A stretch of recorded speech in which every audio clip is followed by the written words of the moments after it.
L'ONG SILAM, la Synergie pour la lutte anti-mine, forme un groupe de volontaires qui seront déployés pour sensibiliser la population dans la perspective de prévenir les cas de mort et blessés qui peuvent surgir suite à la présence des engins explosifs qui sont abandonnés à cette période de l'insécurité et la récurrence de la guerre à l'est de la RDC. Trésor Akizimana et le chargé de programme de l'ONG SILAM s'est exprimé ainsi.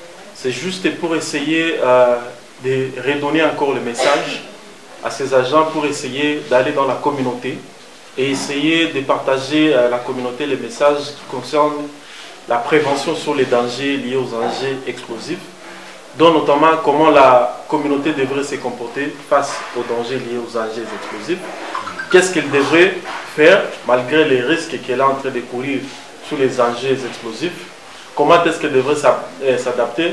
Quelles sont les conséquences liées à ces engins explosifs? Les risques, effectivement, sont ces différentes conséquences qui sont en train de parcourir la communauté, dont notamment il y a premièrement la mort.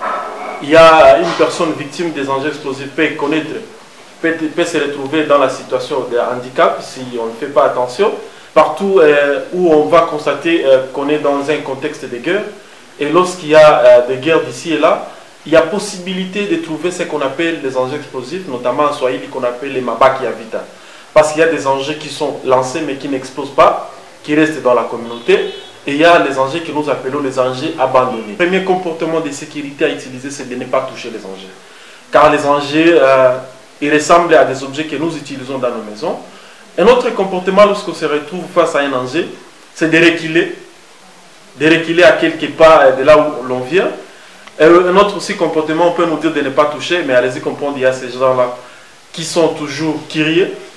On demande aussi à la communauté de ne pas utiliser un petit morceau de bois pour essayer de faire reculer l'engin ou de chercher à savoir si c'est quoi. On demande aussi à notre comportement de sécurité de ne pas donner un coup de pied à l'engin.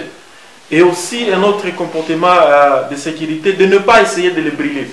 Parce qu'il y a ceux-là qui peuvent dire que non, on constate que c'est un danger, laisse-moi les brûler, c'est un grand danger qu'on est en train de parcourir effectivement.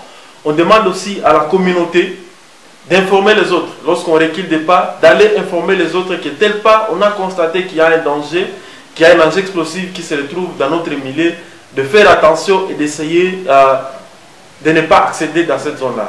Les volontaires formés ont loué l'initiative des SILAM. Je peux dire à toute la population de Goma de chaque fois être vigilant, de ne pas chaque fois toucher les choses qui ne savent pas, ça c'est quoi, qui a mis ça ici.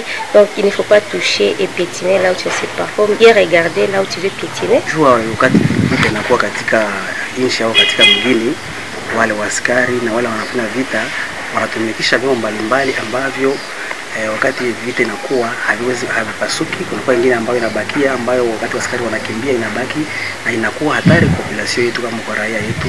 Ndio sababu SILAM iko pale kuweza kuwasaidia ili wandugu zetu, wamama, watoto wasiweze kulumia na ile vita.